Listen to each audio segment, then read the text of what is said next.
यहाँ आप देख भी रहे हैं कि कैसे पानी भर करके किसानों को रोकने का काम किया। सिर पे कफन बांध के और जान हथेली पर लेकर के चलेंगे, किसान ट्रैक्टर के ऊपर चलेगा तो फिर वो दिल्ली की छाती पर आकर के रुकेगा। दुनिया की कोई ताकत रोक नहीं सकती। कुछ वोट हम किसान का लेंगे, कर्जा हम उद्योगपतियों का माफ करेंगे और एमएसपी की घोषणा करेंगे, लेकिन एमएसपी किसान को मिलेगी नहीं। संभव तो सब कुछ है, या तो सरकार हमसे पूछ ले और या हमें काम करने का मौका दे दे, संभव करके दिखा देंगे। इसी बजट में कलाकार आई थी रिहाना और वो थोड़ी देर नाच के गई थी, वो 75 करोड़ रुपए ले रही है। तो मोदी जी तो 24 घंटे अंबानी के इशारों पे नाचते हैं। इनकी फीस कितनी मोटी होगी वो भी तो आप देखो एक बार।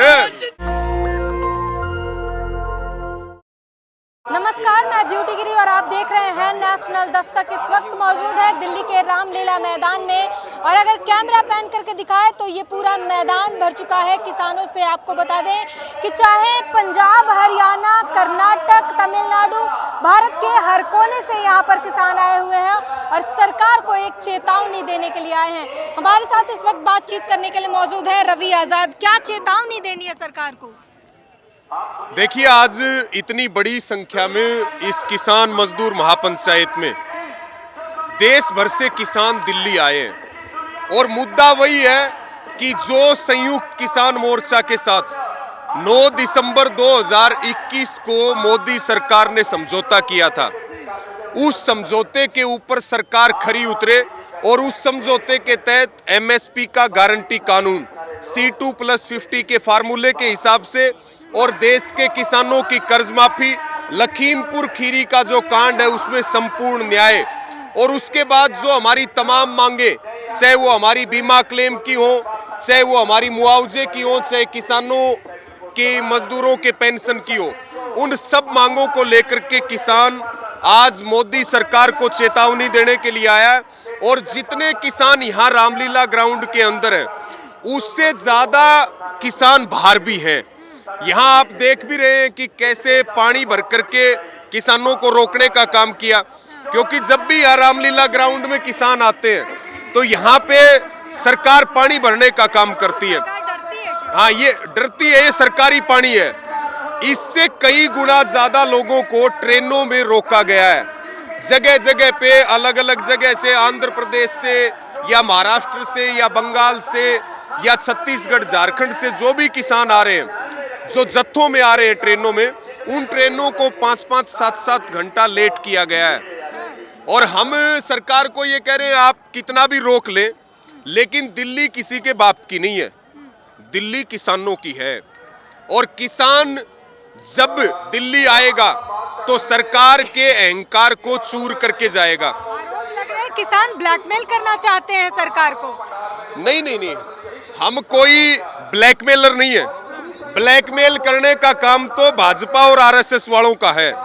हम तो देश के अन्नदाता हैं और आज किसान आया है अपने ट्रैक्टर से नहीं आया, आज किसान ट्रेन से, बस से और गाड़ियों से आया है।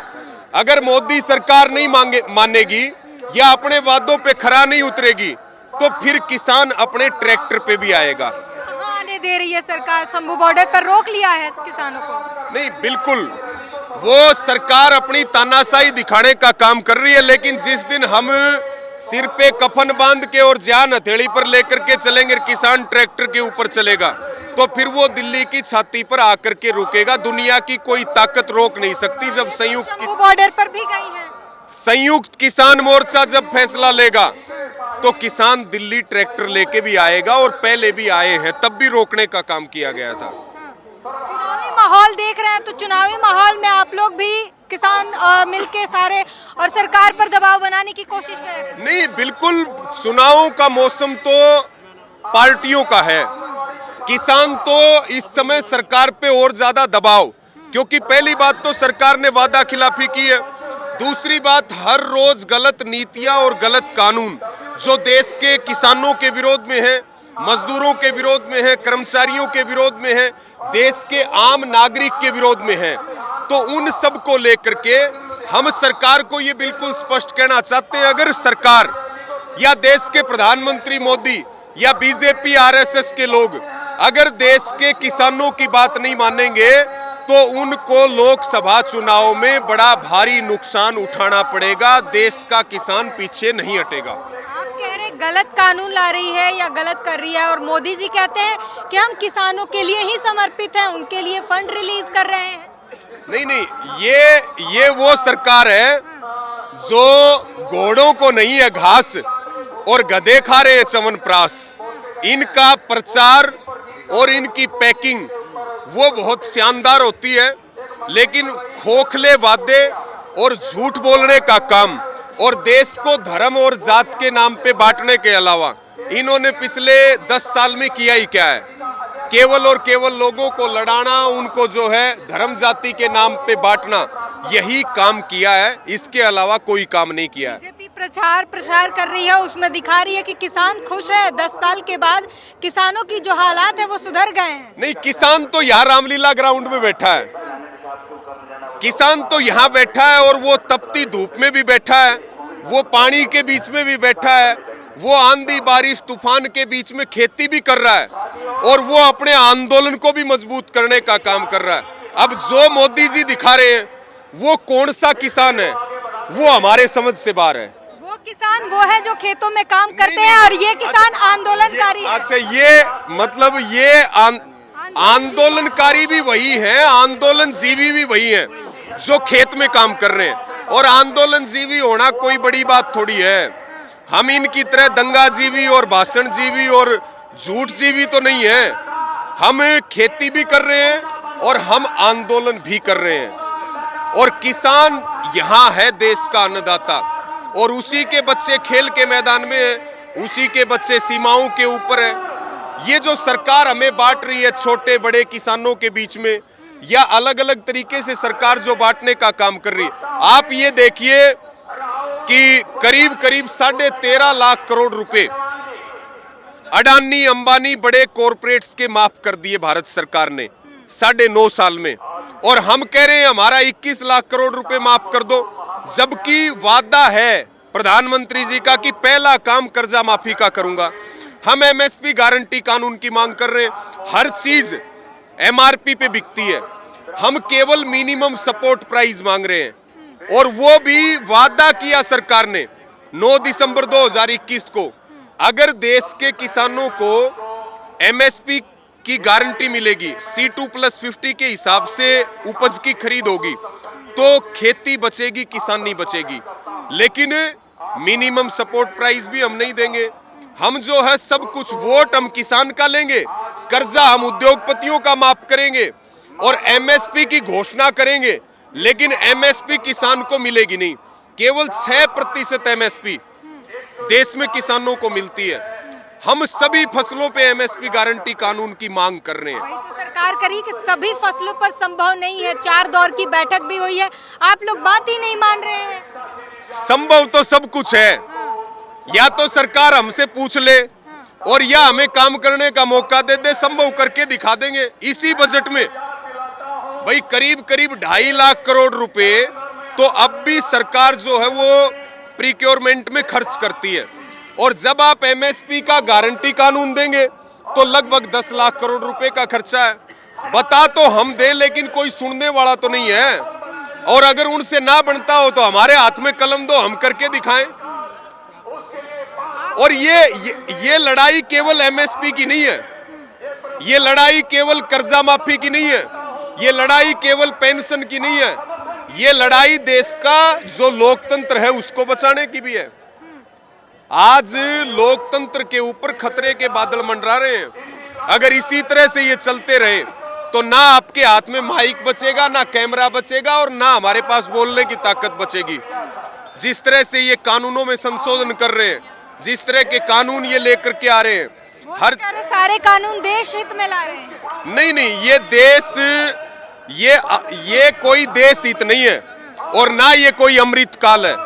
ये देश हित के नाम पे वही काम करना चाहते हैं जो काम कभी अंग्रेजों ने इस देश में किया था, ये वही काम करना चाहते हैं। आप कहते हैं बीजेपी सरकार को, मोदी सरकार को किसान विरोधी बताते हैं, लेकिन जयंत चौधरी को देखिए एनडीए में शामिल हो गए। देखिए, चौधरी चरण सिंह कहते थे कि सांप और संगी इकट्ठा मिल जाए तो सांप को छोड़ देना, पहले संगी से निपटना। और जयंत चौधरी ने शर्म बेच खाई, इतनी नहीं बेचनी चाहिए जितनी जयंत चौधरी ने बेच दी।